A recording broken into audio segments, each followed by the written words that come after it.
کائنات پست و بالا میں عالم مادیات کثیف شے ہے.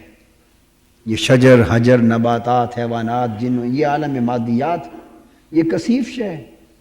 جنات اس میں بھی شر ہے آگ ہے. یہ سب کثیف چیزیں ہیں اور سب چیزوں میں سے لطیف ترین مخلوق اس کائنات میں یہ روح ہے، یہ ملائکہ کے وجود ہے. وہ عالم امر کی چیزیں ہیں، نوری چیزیں ہیں. اب بات کو سمجھ رہے ہیں نا؟ وہ لطیف ہیں، وہ گناہوں سے پاک ہیں، وہ نظیف ہیں، وہ علائشوں سے پاک ہیں. تو جو پاکیزگی، جتنی طہارت، جتنی نظافت اور لطافت انبیاء علیہ السلام کی ارواح مقدسہ کو اور اولو العزم ملائکہ کے نور کو عطا کی گئی، انوار کو، اس سے بڑھ کر لطافت اور طہارت حضور علیہ السلام کے بشری پیکر کو عطا کی گئی، جسم اطہر کو عطا کی گئی. تو گویا طہارت میں نور حضور کی بشریت کا مقابلہ نہیں کر سکتا. عالم ارواح حضور کی بشریت مقدسہ کا مقابلہ نہیں کر سکتا. یہی وجہ ہے کہ ان کے جسم پاک کو بھی بے سایہ بنایا گیا، چونکہ کثافت ہے ہی نہیں. کثافت سے ہی سایہ ہوتا ہے، اور گناہ کثافت ہے. گناہ کثافت ہے، اور حضور کے وجود پاک میں کثافت نہیں ہے. چونکہ کثافت ہی نہیں ہے اور وہ خود نور سے لطیف تر ہے. تو میں آپ کو یہ سمجھاؤں کہ سایہ کیوں بنتا ہے. سایہ جب یہ روشنی پڑتی ہے کسی جسم پر تو روشنی لطیف ہوتی ہے اور جسم کثیف ہوتا ہے. جسم روشنی لطیف ہوتی، تو جسم جو کثیف ہوتا ہے یہ رکاوٹ بن جاتا ہے روشنی کے گزرنے میں. اب یہ دیوار کھڑی ہے اور جو روشنی پڑ رہی ہے تو دیوار کے دوسری طرف تو روشنی نہیں نہ جا سکتی. اور اگر شیشہ لگا ہوا ہو تو شیشے کے پار تو شیشہ ٹرانسپیرنٹ ہوتا ہے، اس میں لطافت ہے، اینٹوں میں کثافت ہے. تو جو جسم جتنا کثیف زیادہ ہوگا وہ اس قدر روشنی کو روکے گا، جو جسم جتنا لطیف ہوگا اسی قدر روشنی اس میں سے گزرے گی. تو جسم چونکہ بشری جسم انسانوں کا کثیف ہوتا ہے تو روشنی اس میں سے گزر نہیں سکتی، دائیں بائیں سے گزر جاتی. تو دائیں بائیں سایہ یاد رکھیں فی نفسہ ہی کوئی شے ہی نہیں ہے. یاد رکھ لیں سایہ اس کی کوئی حقیقت نہیں، سائے کا کوئی وجود نہیں، بس سایہ سایہ ہے، اس کا کوئی وجود نہیں. تو روشنی دائیں بائیں سے گزر جاتی ہے، وہ جو جسم کے بالمقابل پچھلی طرف حصہ ہوتا ہے اس پر سے نہیں گزرتی. سو جہاں جہاں پڑتی ہے وہ جگہ روشن ہو جاتی ہے، جہاں نہیں پڑتی وہ تاریک رہ جاتی ہے. تو اس تاریک حصے کو سایہ کہتے ہیں.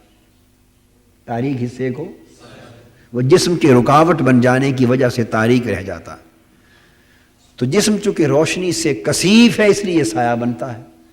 اور ساری کائنات کی روشنیاں مل کر اور ساری کائنات کے انوار مل کر بھی حضور کے جسد اقدس جیسی لطافت بھی حاصل نہیں کر سکتی. حضور کا جسم اطہر کائنات کی روشنیوں سے بھی بڑھ کر لطیف تر ہے، بڑھ کر لطیف تر ہے، بڑھ کر لطیف تر ہے. تو اب روشنی سورج کی ہو یا چاند کی ہو، جب اس سراپا حسن پر، اس پیکر حسن پر پڑتی تو یہاں تو کثافت تھی ہی نہیں. اب سایہ کس چیز کا بنتا؟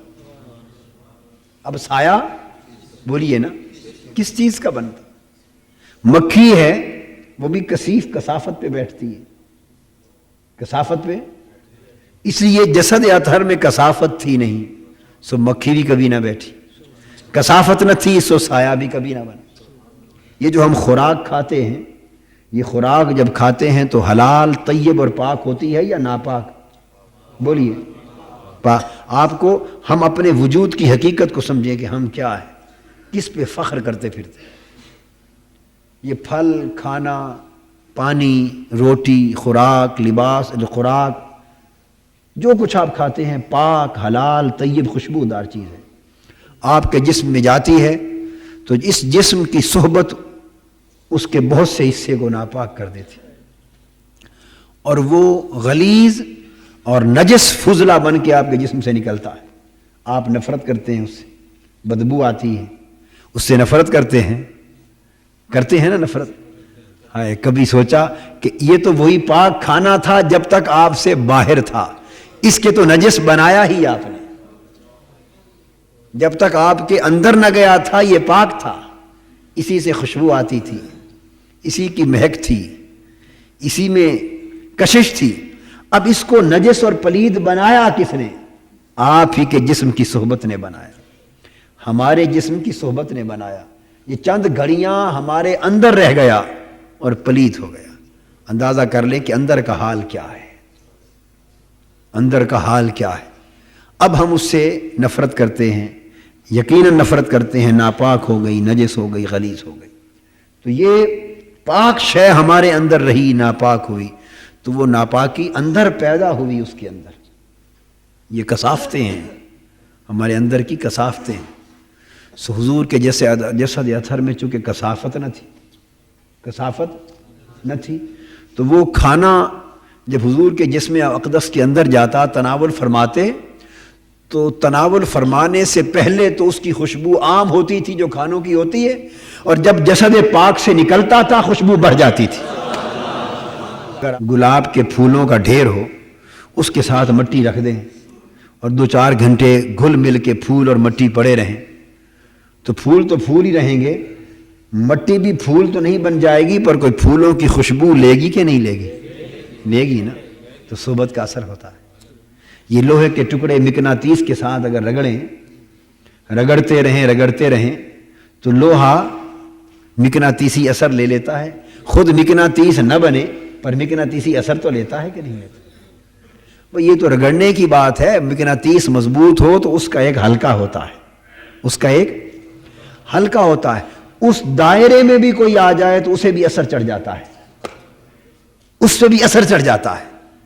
اور حضور علیہ السلام کا جسد اقدس, جس ذات پاک کے دست مبارک کسی کے گالوں کو لگ جاتے, عمر بھر اس کے رخساروں سے خوشبو نہ جاتی.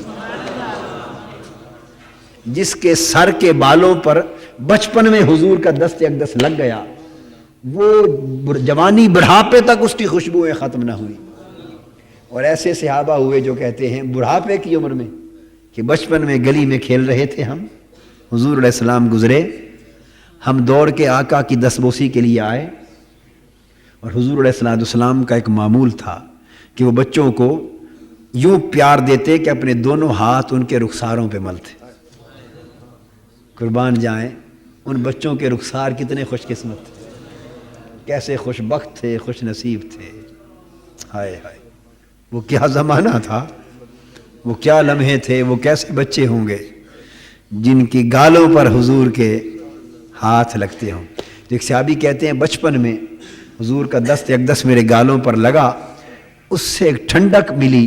وہ کہتے ہیں آج بھی جب میں اس طرف توجہ کرتا ہوں تو ٹھنڈک محسوس ہوتی.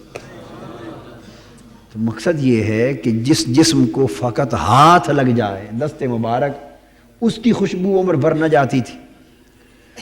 پھر پسینہ اقدس جب گرتا تھا, حدیث پاک میں ہے, بخاری مسلم ترمذی حدیث کی کتابیں بھری پڑی, لوگ اس پسینے کو عطر کی جگہ سنبھال کے رکھتے اور کپڑوں پہ شادیوں پر لگاتے.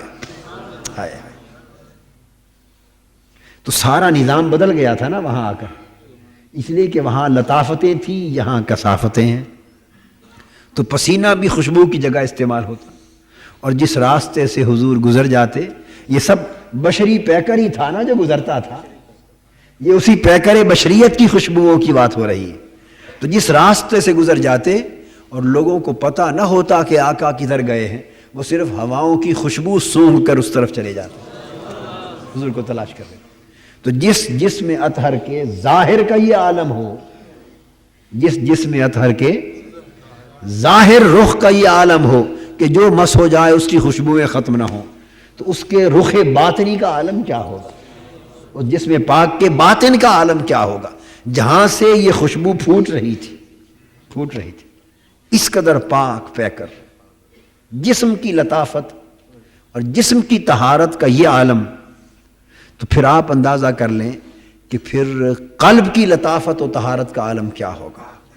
پھر آقا کے قلب کی لطافت و طہارت کا جب یہ عالم ہے, حضور علیہ السلام کی قلب اطہر کی لطافت اور طہارت کا یہ عالم، تو پھر روح پاک کی لطافت اور طہارت کا عالم کیا ہو؟ سب سے پہلے نئی ویڈیوز کو حاصل کرنے کے لیے شیخ الاسلام ڈاکٹر محمد طاہر القادری کے آفیشیل یوٹیوب چینل کو سبسکرائب کریں اور بیل آئیکن کلک کریں۔